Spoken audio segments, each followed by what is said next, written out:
This Jocks 94.5 podcast is brought to you by Millennium Satellite and Video. Log on to msbnow.com. TV excellence everywhere. That's Millennium. McElroy and Cubelic in the morning starts now. Hour number 2 of week 1 of college football season is here on Jocks. 800-239-9569. 800-239-WJOX if you would like to chime in. You can also tweet into the show at Mac and Cube. A lot of folks giving us their thoughts there on where they want to go. You can text into the show, 205-834-9450. We asked you questions you have for your team or really any teams this upcoming weekend. Also, games took place this past weekend. We got to Iowa State, Kansas State. We did not get to UNLV and Idaho State. 38-31. Defense optional. UNLV gets the win. They go to 1-0 under Dan Mullen. Dan Mullen, 13-2 in season openers, by the way, as a head coach. Pretty good. Now, Florida, that shouldn't count because they play Sharks and teams of that nature, week 1.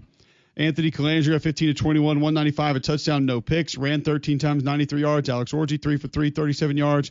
Ran 6 times for 34 yards. I didn't realize Calandria was that twitchy. He's Johnny Manziel. He is a poor man's Johnny Manziel with how he plays the game. It is reckless from the first one you made. No, it's reckless. It's fun to watch. I knew he could move around, but he's really fun to watch. The thing is, he throws it to the other team from time to time, and he's like completely out of control some of the time, but he's really fun to watch. That's why I thought from the beginning that was a really good pickup by UNLV, because I think there were going to be a handful of P5s that were going to be very intrigued by bringing him in. He's just got, if you can coach out the problem plays, you got a real shot to have a guy there. He's crazy to watch. He's super fun. Well, speaking of throwing the ball to the other team, Jordan Cook did that for Idaho State. They had opportunities in this game, but he was 30 of 50 for 380. That's great. 1 touchdown, 3 picks. He ran 4 times for minus 12 yards. They couldn't protect him very well either, and maybe tried to do a little bit too much in the pocket at times. UNLV rushes 41 times, 307 yards, 4 rushing touchdowns. Idaho State 25 for 160. That was the game. Jake Pope, 10 tackles. Hey. We tried to tell you he was there. Experience. It pays off. And I will say this. Per the Rubik's Cubelic, third downs did not matter this weekend. UNLV was 3 of 12. Didn't matter. Kansas, not near as good on third down as Fresno either. And they found a way to win that game. And Kansas State was better than Iowa State on third down. It's week 1. Iowa State was 3 of 14 on third down. Had a big fourth down late, though. Big fourth down, 3 on fourth down. That was the key. Kansas gets Fresno. Kansas looks sharp, look good, look strong. Daniel Henshaw runs 13 times, 69 yards. Jalen Daniels, 18 of 20, 176, 3 touchdowns, no picks. Ran 8 times for 47 yards. Kansas was 2 of 10 on third down. Didn't matter. Here's a sneaky name for you. For Kansas, 3 catches, 24 yards. Emmanuel Henderson Jr. We remember the name. He was the Cat. Somebody who I know Nick Saban wanted to try to get into the mix early in his career. They tried to make him go, and we kind of forgot about him going to Kansas, made a couple of plays there. That offense is going to be fun to watch. They're going to be a handful. 38 carries, 207 yards, and a touchdown. Fresno ran 29 times for 37 yards. Not great on the ground for Fresno State. Before we continue with some of the games over the weekend, before we move on to maybe the biggest surprise of the weekend for multiple reasons. Yeah. If you're looking to move out of your house, Greg, who should you call? The Big Crocker Movers. There's a local company owned by an Iraq War veteran, Eric Crocker. Crocker believes in hiring movers you can trust to complete full background checks and run drug tests on every single employee. These are good guys. And you can trust them in your home. That's your whole home packed up move, your company headquarters moved across the country, or you just want them to come rearrange your living room. These guys got you covered. They also do deliveries for furniture that you've purchased and need to get to your home. So call or visit them online today for a free quote. The website is crockermovingservices.com. That's crockermovingservices.com. Support your veterans by choosing Crocker Moving Services for your next move. Going back to Justin Pace saying he wanted 0 offensive turnovers, finish in the red zone, et cetera, et cetera, et cetera. He did reply back, hey, you said, what do I want to see, not what I expected to see. Totally fair. Totally fair. Yeah, I did. That was the context of the question. Out in Hawaii late Saturday night, this one was fun to watch. 23-20, Hawaii gets the win. Your dad excited? Super pumped. The best part was? He fell asleep? No. The best part was that they had a game-winning field goal, but I got to learn how to kick a field goal on YouTube. You're burning the whole segment. Gah! Telling you what the best part was.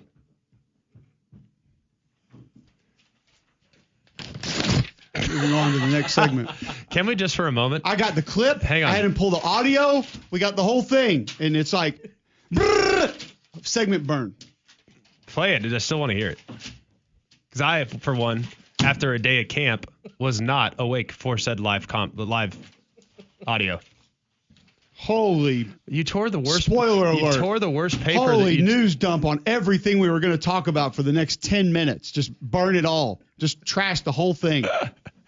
The best part is that he tore his rundown. Of all the things to tear. The rundown's gone. You just burned it. Of all the things to tear, There's no he tore rundown. the thing that is actually important. Mike Alejandro, 27 of 39, 210 yards, 2 touchdowns, no picks. He's on a bum ankle late, hobbling around, trying to get the team down to kick a game-winning field goal. Hawaii, by the way, keep in mind, you know how many times they had knocked off Stanford in their program's history? 0? Once. Never. Really? Never. Not a single time. Didn't they play in Australia a couple years ago? I feel like Hawaii and Stanford played. Stanford did. I don't know if it may have been Cal. Did they play Cal? No, they wouldn't play Stanford Cal in Australia. Do you also know how many wins against ACC teams Hawaii had in their program's history? 1. 0? 0.5. Not a single one. They beat SMU once. Traditional ACC power SMU. Not while they were in the ACC. Do you know how many straight games they had lost to power conference opponents coming into this game? 31. Good Lord, no. No. I'm going to say 9. 10. Really? So a 10-game losing streak to power conference opponents. Never had beaten an ACC team. Never had beaten Stanford. Let's go. And here comes Kansei Matsuzawa. There we go. For a game-winning field goal attempt. Caleb Freeman is the holder. Snap. Kick is up and good! And Hawaii has done it! Unbelievable gritty performance by Mike Alejandro, setting up his kicker. Stanford thought they had it in the bag, but the true redshirt freshman quarterback, the golden boy, got Hawaii the win today. Golden boy. Let's go. It's going to stick. As Greg burned. Not the AD. No. Our Greg, who happened to burn. not AD at Alabama. No. He's from Tokyo. When he was 20, he was a waiter at Morton's. And on a vacation to the United States, he watched an NFL game, returned home, taught himself how to kick on YouTube. Yes. So he's the Perez of special teams, basically, is what you're telling me. Correct. Louis Perez of special teams. Just grinding it Yes, out. definitely the Louis Perez of special teams. Conrad Van Order figuring out how to change a tire. All right. Yeah. Tell me if you've seen the tape on this one. Yes. He convinced Hocking College in Nelsonville, Ohio, to let him come kick field goals. Spoke almost no English, had so little money he gave himself haircuts, excelled in kicking in English, transferred to Hawaii that summer, and then hits the game winner for their first ever win against an ACC team. Yes. And first ever win in program history against Stanford. Also snaps a 10-game losing streak to power conference opponents. That is pretty unbelievable. Amazing. The only thing I can get out of this, one, happy for Hawaii. Dad's alma mater. Send it. Matsuzawa did. Takeaway number 2, very concerned about Stanford. Should be. Takeaway number 3, how long should we give Conrad Van Order? This feels like a 3-man front challenge. Probably not working on this show, but 3-man front challenge for Conrad. He has to watch YouTube videos and learn how to kick a field goal by season's end. I think we decide how far the field goal needs to be, but we all throw in, I don't know, 20, 100, however much we want to put in. I don't care. I don't feel like it costs any money to watch YouTube, so I'm not paying a dime. Right. If he successfully hits a, say, 35-yard field goal, let's look up the average field goal distance or whatever. Like, you're talking about not in a game, just out at a field somewhere. Yeah, if you can find a place where Conrad Van Order can kick in a game, please let me know. I don't know where his eligibility is. I think, but I feel like we could probably file a lawsuit and get him on a team. I'm not somewhere. so worried about like his athletic eligibility. I'm more worried about his academic eligibility. I'm not sure he's passed enough classes to be eligible. But I'm feeling like this. If somebody can teach themselves how to kick off YouTube, I feel like this should be appropriate for Conrad. I feel like it should be attempted. This goes completely against all the offensive line vernaculars I've used for a long time. I've always said, like, I can't take y'all out there and we run through the chutes and, like, push the sled and go T-board right and left and take pass sets, and all of a sudden y'all are good at offensive linemen. Kicking, I guess you can do that. Does this further cement your hatred for that position if literally anyone can do it? Craig's always like, hey, you can go out there and throw, and I can see you throw all these routes. Like, that doesn't mean you can read a defense. Like, I can't teach you how to play quarterback just by going in there and telling you how to do it. I guess. What do you think, I guess Matt? Kicking you can. Just go watch some videos on it and figure out how to do it. That's what Madden's for. I kind of feel like with kickers, you just kick it. But I think like playing quarterback slightly different than kicking, but to each their own. Like, just imagine a regular human in the T-boards, dog. I will say this. There was a portion at Auburn practice yesterday. First off, all my two boys wanted to do was run around in the indoor with footballs and, like, throw and tackle and get tackled. And I was like, I'm trying to just get something here. And I finally told my 8-year-old at one point, I was like, I need to watch this. He's like, why? I'm like, fair. You don't get it. But he's like, you've already seen it. I was like, well, yeah, but they're going to inside run right now. It's like, just really need to see this part. So then all of a sudden, here come the kickers in there, and it's just grab ass for 45 minutes. I mean, they're trying to kick balls and hit the upright from like the sideline where we were. Like, they were on like the 30, and they're just trying to hit a goalpost from the side, like punting it. Mm-hmm. And you're just sitting there going, I've heard this defended how many times now? And it still holds true. These guys do nothing at practice. Fact. All they do is screw around at practice. What I find comical, and then I found out too, there was a portion of the special teams that lifted during practice. Seriously, they went and lifted weights during practice. I'm fine with that. At least they're doing something. No, I'm with you. I'm like, good. Yeah. Get them in there and accomplish something. 100%. What I need to know is, what are they doing when everybody else is lifting? My favorite thing about, and this was in the NFL, so this is like, it's just funny to me. The kickers would go and do gun show Fridays. They would go in there and do like curls and triceps in the NFL. We did that 7 minutes before kick. Yes, correct. Go get a pump. Kickers would do gun show Friday. So they'd go in there and like do 40 curls. I don't even know how many they did, whatever. They do triceps, and they would come out looking the exact same. Like, what did you got? How much did you lift? How'd it go today? So came out here looking like Aaron Rodgers. Yeah. Okay. They literally, I mean, it's like, they didn't have the supplements back then. Nick Folk was a good friend of mine. Like, he's a good dude, continues to be a good friend. And I'm going to be honest with you. I think the pump on 330-pound guys with biceps might be better than Mike Nugent, who I was with in Cincinnati, and Nick Folk, who I was with in New York. And in college, Lee Tiffin, Jeremy Shelley, and Cade Foster. Now, Cade Foster was kind of jacked. Yeah. But that was because he like played linebacker in high school. The old linebacker kicker duo. Normal combo. Don't see a lot of that. Once you go below 5A, I feel like you get that pretty much every team. But he's from Southlake, so we ride. No biggie. Our kickers tackle. We don't just play football, we live it at Southlake. But it was all stamped with the approval again of these guys just essentially play grab ass the entire time. Correct. Other friends of mine that were kickers would literally say all we did was sit there and drink Gatorade. Not water, Gatorade. I mean, Gatorade. It's hot outside. I think we shouldn't allow the kickers to have Gatorade. You don't burn enough calories to drink Gatorade. You can only have water. New mandate. On my team, you get no Gatorade. There you go. I would say my team would be as long as you have made your last field goal attempt, you can have Gatorade. But then upon your next miss, Gatorade's cut off. There you go. Shoot till you miss, and when you do, you're cut off. No Gatorade. Get that Gatorade out here. Just a couple numbers quickly from this game. You asked the question. Yes. How concerned should we be about Stanford? Hawaii was 3 of 10 on third down. Stanford 8 of 17. Now Hawaii did outgain in total yards, but Stanford outrushed Hawaii 177 to 96. Both teams turned it over once. They had time of possession 36:07 to 23:53, and you still found a way to lose this game. And by the way, the crowd was about exactly what it sounded like on that clip. Just FYI. So, yes, it's to your question, Greg.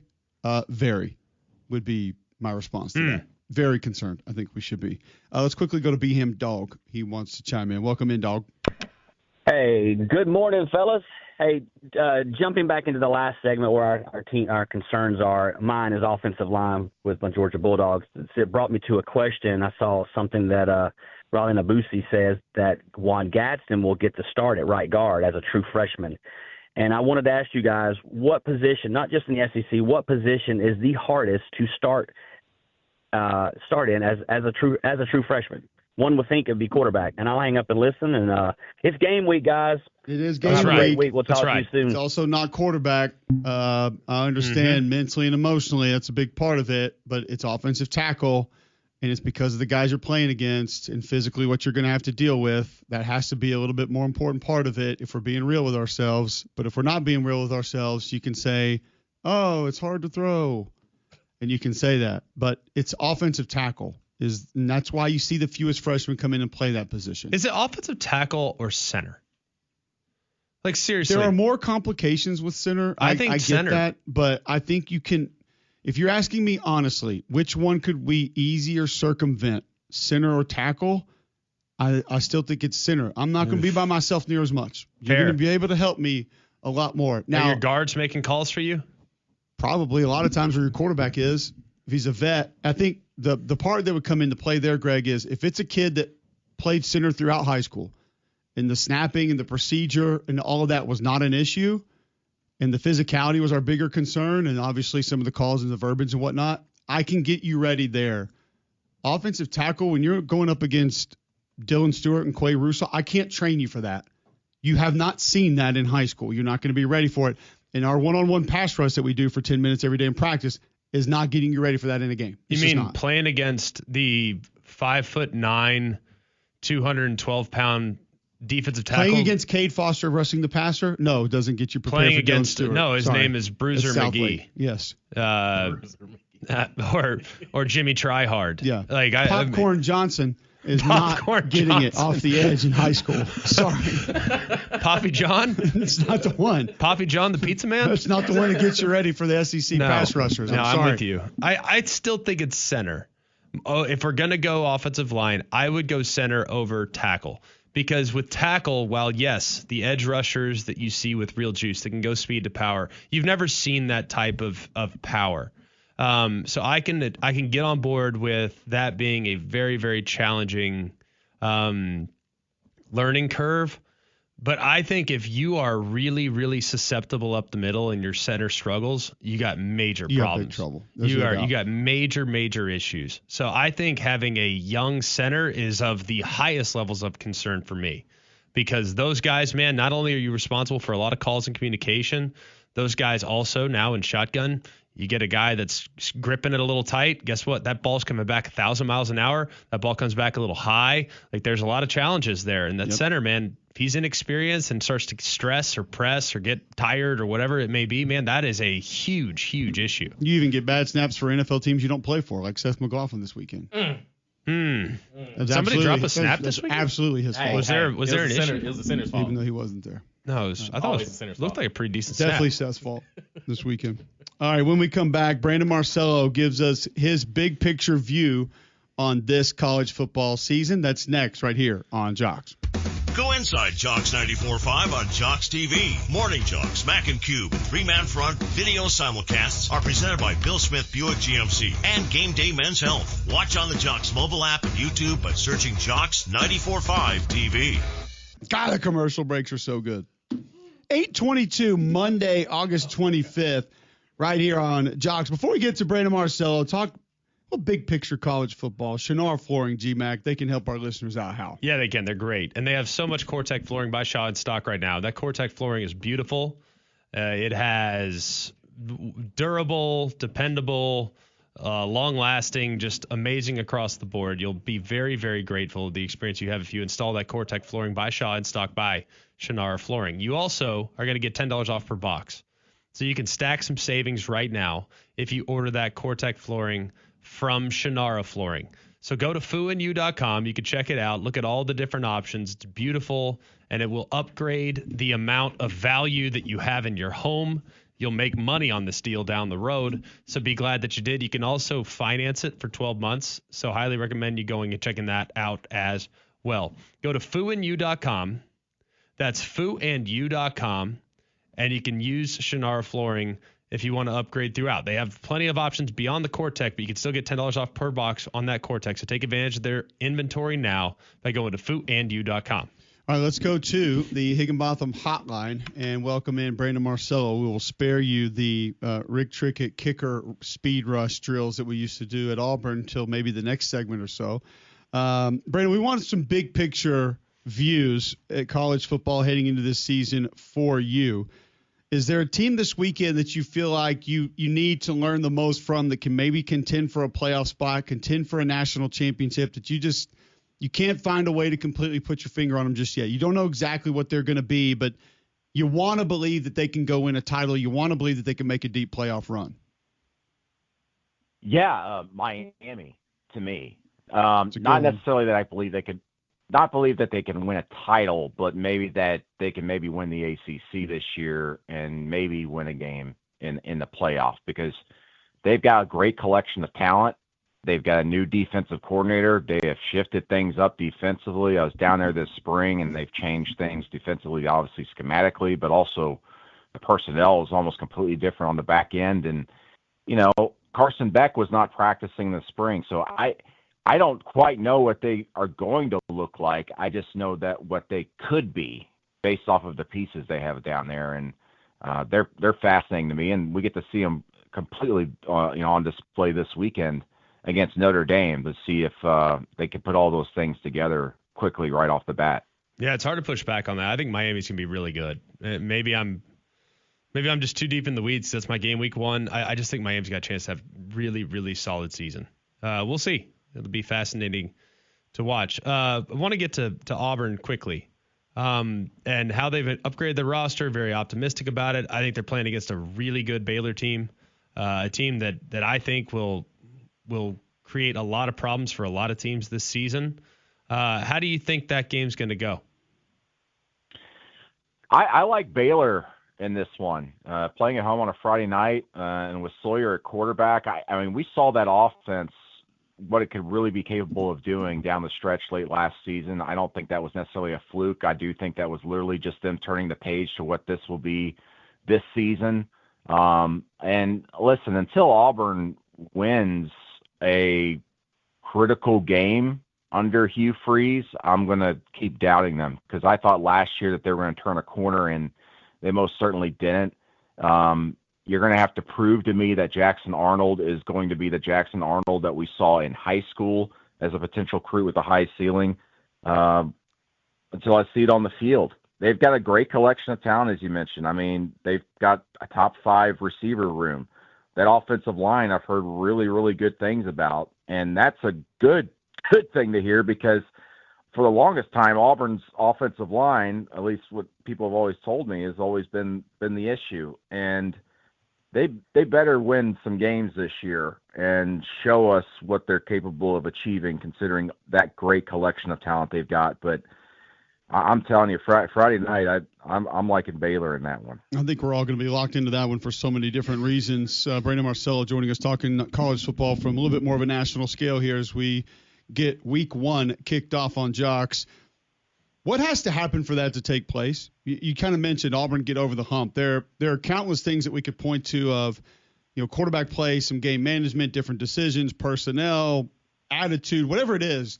What do you look at from Hugh Freeze and his program and say, this has to happen for them to get to where you're describing?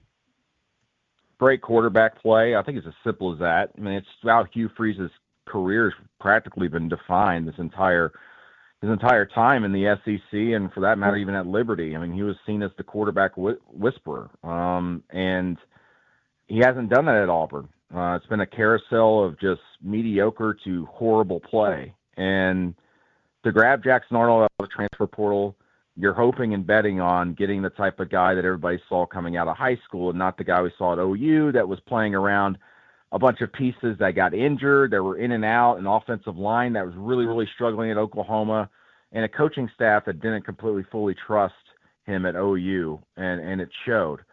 But you saw Arnold, the flashes of brilliance, not just as a passer, but being able to take over games and having to run for his life and pick up first downs at times for OU. But he's got all the pieces now to be successful at Auburn. He's got an offensive line. He's got a great receiver core. He's got a pretty good stable of running backs. And I just sit here and go, if Auburn can't win with what they've got on the field this year, then when are they going to be able to under Hugh Freeze? Totally fair. What about Alabama this weekend? When you look at kind of that matchup, and I know, look, a lot of your focus will be on Auburn. I know a lot of our focus across the board will be on Auburn. But just knowing the ramifications of this possibility this weekend, if Alabama goes out and just wipes the floor with Florida State, wins huge, I think the reaction will be marginal. That's what people expect. They're a 2-touchdown favorite. If that game's close and Bama wins, will there be an overreaction for all the wrong reasons? Or do you think they'll be satisfied just with the win, or does it need to be a convincing win? I would hope there wouldn't be an overreaction if it was a close win, but we know there will be, just because I don't think you can really predict what Florida State's really going to look like. Having said that, I'm expecting this game to look a lot like the Alabama-Wisconsin game a year ago on the road. Florida State's just not going to have the horses to keep up with Alabama, and I think Alabama is not just going to be a playoff team this year. They're going to make a run this year with everything they've got on that roster, and Kalen DeBoer finally having Ryan Grubb there beside him to help tool that offense, a quarterback that fits in that system. And Florida State, no matter even if they had great talent all around them, it's all new. They're all putting it all together, and that's game one. I have big questions. And, I've heard mixed reviews on Tommy Castellanos, that quarterback, in preseason camp. I don't know. I think a lot of people just assume Florida State's going to bounce back this year, and they probably will. They probably will be a bowl team, but I'm not expecting them to do much more than be barely a bowl team this year. Brandon Marcello joining us on the Higginbotham Hotline, talking national college football. When you look at some of the national championship contenders, I think you could take Clemson, Penn State, kind of push them to the side. We would all agree that there are a lot of reasons we should be having discussions about them maybe going to the college football playoffs, making a deep run, potentially even winning. Ohio State's a team that I still wonder why people don't ask more questions about. It seems to be just dismissed or pushed to the side of, yeah, but they're Ohio State. Where are you on the Buckeyes heading into this season? Yeah, I'm with you. I had to do some picks yesterday, and I picked Texas. I'm going to be up there this weekend. I can't wait to watch it just because, well, it's a great matchup, but also I've got questions like you do about Ohio State. We talk all about the quarterback situation, that we're losing all those pieces on defense. You've got a new coordinator calling plays on defense, and Matt Patricia, after Jim Knowles, who I believe to be the best defensive coordinator in college football. He's no longer with the program. You're also breaking in a couple of new starters or guys going to be carrying the load there at running back. It's just like across the board in every level. You're going, all right, that's a new guy. Well, that's a guy we've seen a little bit of, but we don't know much about. So I'm with you there. Having said that, they're deep. They've got a lot of blue chip talent out there. It's just, is it all going to be put together? Week one, week two, I have my doubts. If this was played on a neutral site, I would see Texas winning by a touchdown or 10 points or so. But because it's at Ohio State, it's going to be a little bit closer. But I got to go with Texas because at least we've seen them all most of those pieces play together already and see what they're capable of achieving, including with Arch Manning. He's been thrown in the fold and has started a couple of games last year, and with a lot of those same guys around them. Ohio State, there's something to be said about coming off and winning a national championship, and a lot of the guys who won it for you are no longer there, but that shadow is hanging over you, and you're going to go play in front of your fans for the first time since winning a national championship. And man, that's a lot of pressure on these guys to perform, and you're having to do so against the number one team in the country. That's a difficult, tall task.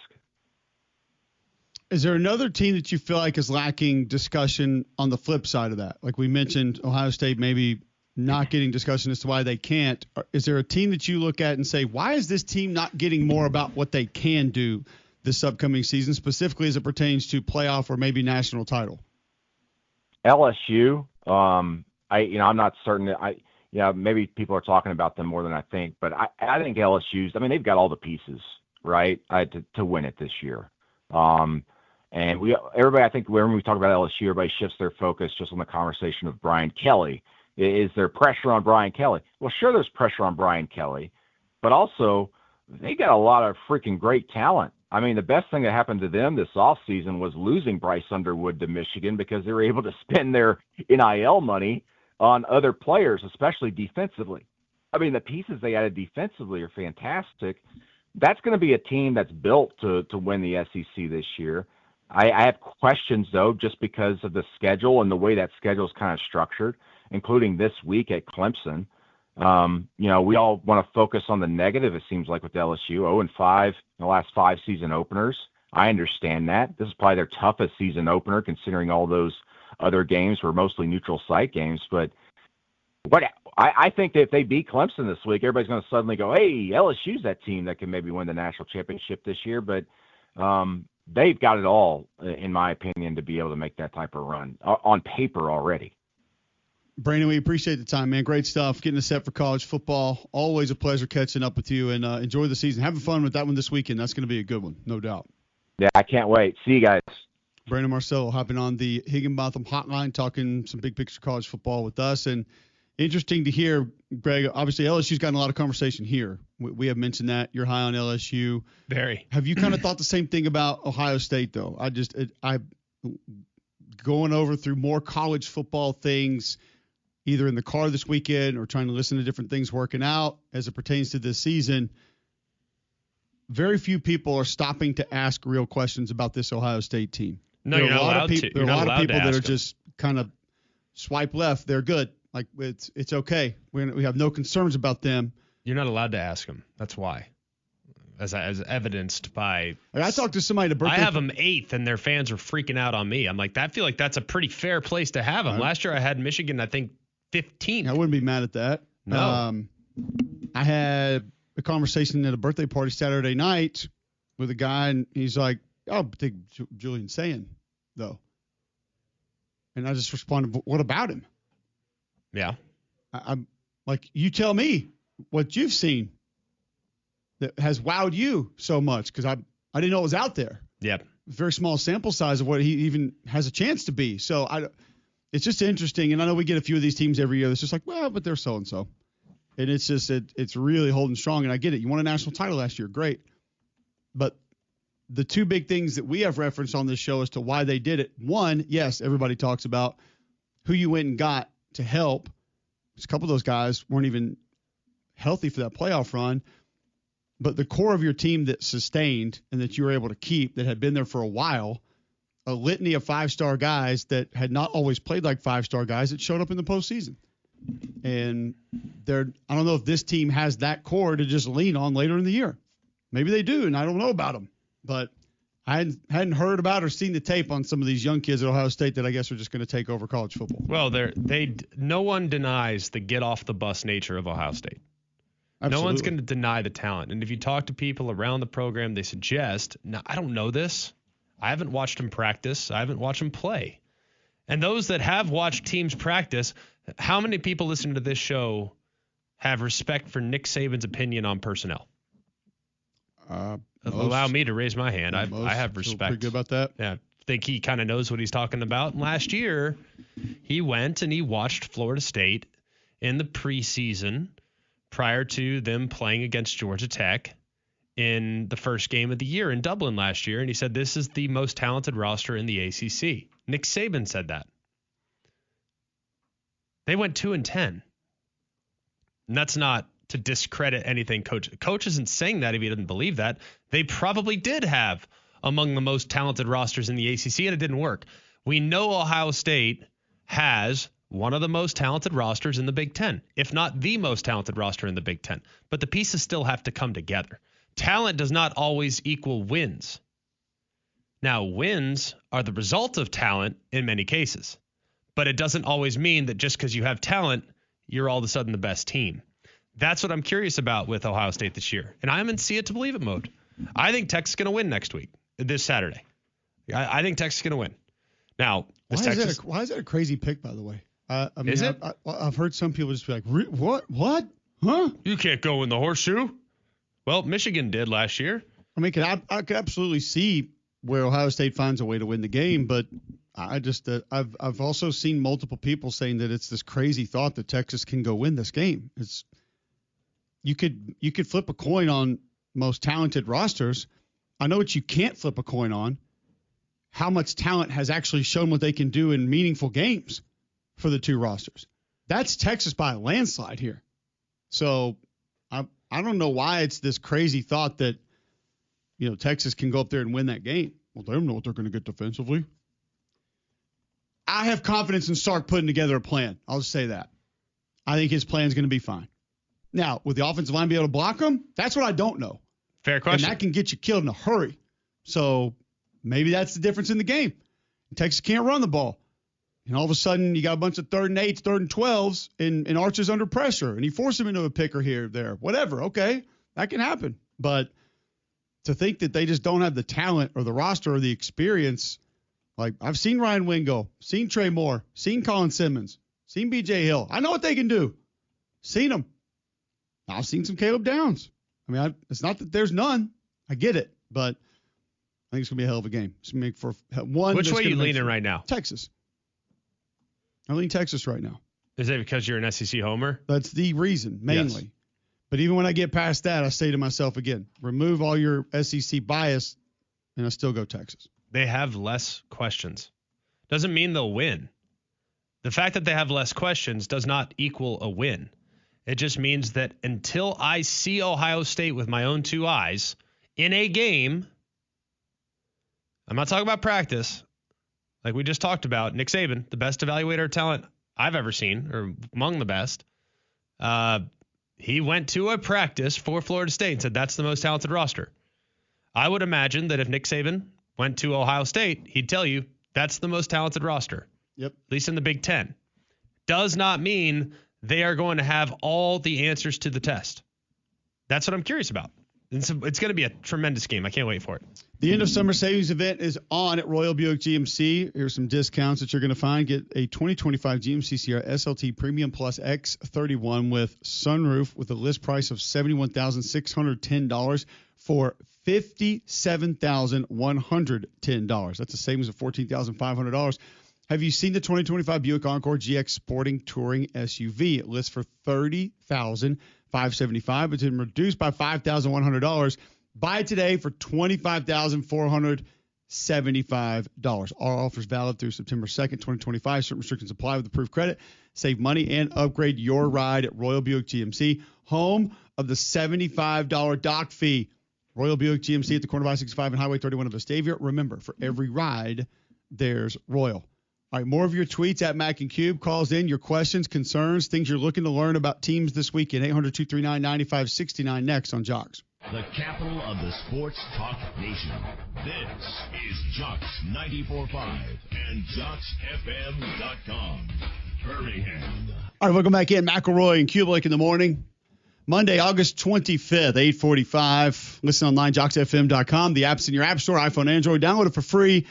Watch live on YouTube or just tell your home smart speaker to enable the Jock skill. Bill Smith Buick GMC is the GMC Dealer of the Year, the national champion of GMC dealers. They've been the very best for a very long time, and they continue to deliver the highest possible value, the highest possible quality, the best possible experience. That's why I'm a repeat customer. 75% of their business is repeat customers. That's because you have a better experience when you shop with Bill Smith. So take the short drive up to Coleman. You'll see what I'm talking about. A GMC Sierra 1500 SLT, $14,000 off the sticker. You can get an Encore, Buick Encore GX. That'll be $5,000 off the sticker. You can get out the door for less than $25,000. You can get that SLT for $53,000 when in other places you're paying nearly $70,000. It's deals like that that continue to keep people coming back, and why they sell way more vehicles than anyone here in the great state of Alabama. They sell more vehicles than anyone in the entire Southeast, because not only if you're here in the locally, you can also shop from anywhere, and they'll deliver it right to your driveway. If you're in New York, fine. You can still buy a vehicle from Bill Smith, and several people have. If you're in California, they can get it out to you there as well. It's the best possible place to save money when shopping for a new vehicle at Bill Smith Buick GMC. Go online at BillSmithBuickGMC.com to check out the savings. And remember, they are professional grade. All right, so going back to what we asked our listeners a little bit earlier in the show, what do you need to learn? What do you want to learn? What do you want to see from your teams this weekend? Jamie Bailey tweeting in for Bama. I want to see the right side of the O-line, see if protection is better. Also, the push the D-line gets, hopefully harass the quarterback offense, slow down QB run. Would those be kind of fair as to things that you're sort of looking for, want to see as well, G-Mac? Yeah, I mean, I think so. I mean, I think the biggest thing is contain the quarterback run game. Don't allow scrambles to hurt you. I think things like that are significant. Other things I'd like to see an ability and a commitment to run the football. That'd be big. I hate so much, like we've talked about for a while now, I hate that Jam Miller's hurt, but it is what it is. It's unfortunate. Hopefully they can still run the ball as well as I think, even if it's without significant game breaker ability that Jam Miller had. I think they could still churn and burn 5 yards in a cloud of dust. So I'll just be real curious to see how that all works out. I'm really optimistic, but there are questions that I might have when it comes to those things as well. I think that those are concerns for a lot of folks, and things that a lot of folks want to learn as early as they can about how this team and how they're going to look. David May tweets in, is Horton the missing piece in this offense? We had Jeremy and Ryan, but no solid wide receiver 3 play. And seeing how Ty controls the offense, where would you be on sort of how and why you want to learn, what you want to learn about that aspects of this team? Well, I love what Isaiah Horton's going to bring this team. I think he's going to be great. Going back and watching some Miami tape over the last week, he did a lot of nice things last year. And it was kind of a unique offense where they run a lot of 4 verticals and they just play scramble drill because that played into Cam Ward's strengths. Like the more Cam Ward ran around and they would just kind of have, I don't want to call it like schoolyard plays, but that's kind of how it was sometimes. It's like, all right, you guys all release vertical and get your eyes back to the quarterback if you don't get beyond the defenders and let him run around and find you. And then you work scramble drill. So I don't think the offense was especially suited for his skill set last year. I think he's more of a, hey, you run this route and we're going to get it to you on time type of guy. So I'm curious to see how that all works. I also am curious, too, about some of Florida State's cover guys. A lot of new pieces back there. They lost 2 corners. I think we're pretty good off last year's team. I'm not sure they'll be able to match up really well with those receivers on the outside. So that might very well be where the game is won or lost. Yeah, I could see that being a real concern as well for this Alabama football team. So we'll get to a break, come back with more on Alabama and Auburn this week and some starting quarterback news next right here on Jocks.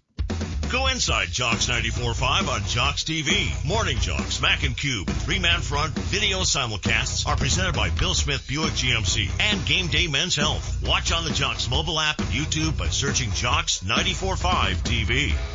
Welcome back in. McElroy and Cubelic in the morning. Some starting quarterback news around college football. Some new QBs going to be chasing some rings in different places this college football season. I don't know if these are surprising or not. We'll get to them in just a moment. Greg, first, tell our listeners about Bromberg's if they're looking for rings. Well, Bromberg's been terrific and a place that I've been going for a very, very long time.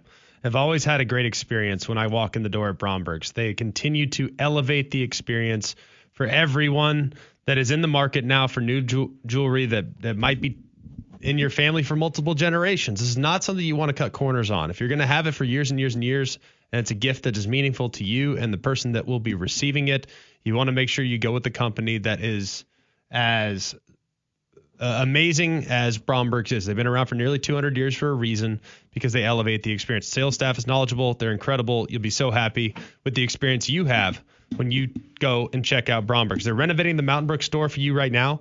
It means they're elevating that experience even higher. You'll understand the second you walk in the door why they're investing in you, the customer. So go and check out the Mountain Brook store. It's still open, even while it's under renovation. And they also have a store at the Summit. So you can also check them out at brombergs.com. A couple of the folks chiming in with things that they're concerned about, want to learn about their football team this upcoming season. We'll get to that in just a minute. Wake Forest has named their starting quarterback. Oh. Who's it gonna be? From South Carolina and Oregon and Auburn. 11 career starts, 1,154 career rushing yards, 14 career rushing touchdowns. Robbie Ashford will be your starter for Wake Forest at quarterback against Kennesaw State. You love it? Are you nervous? I'm not nervous at all. I did think it was interesting that do you know the offensive coordinator there is, by the way? Not Warren Ruggiero. Yes, Robbie I Zell. do. No, Robbie Zell from South Alabama. Apparently, Robbie Ashford said that match was one, quote, made in heaven. Well, good. I don't have very high hopes for Wake Forest this year. Is that like the old show Jessica Biel was on?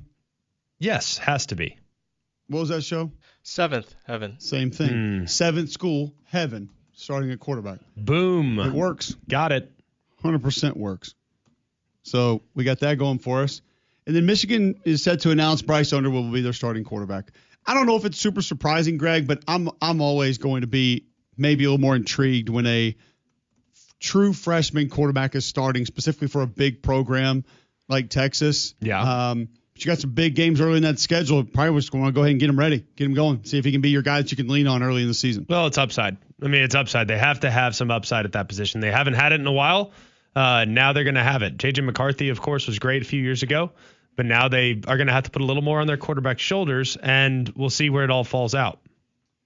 Tyler Watts was great for us weekly last year. He's going to be with us again this year. He'll join us after the next break to give us his thoughts on this Alabama football season, where it's going, where it's headed. But first, you should be headed to Game Day Men's Health. Why? They can help you feel better. And it's easy. Go to GameDayMen'sHealth.com right now. Sign up for that free consultation. They give you a free PSA test, free testosterone test, tell you where your baseline health is. Weight loss programs, they have multiple. The peptides are in stock. They can design those just for you. Other services that they have that can help you, just ask about them and save 10% on any of those when you mention Mac and Q when you walk in the front door. It's easy. Start today by going to GameDayMen'sHealth.com. Sign up for that free consultation. Tyler Watts joins us next. This is McElroy and Cubelic in the morning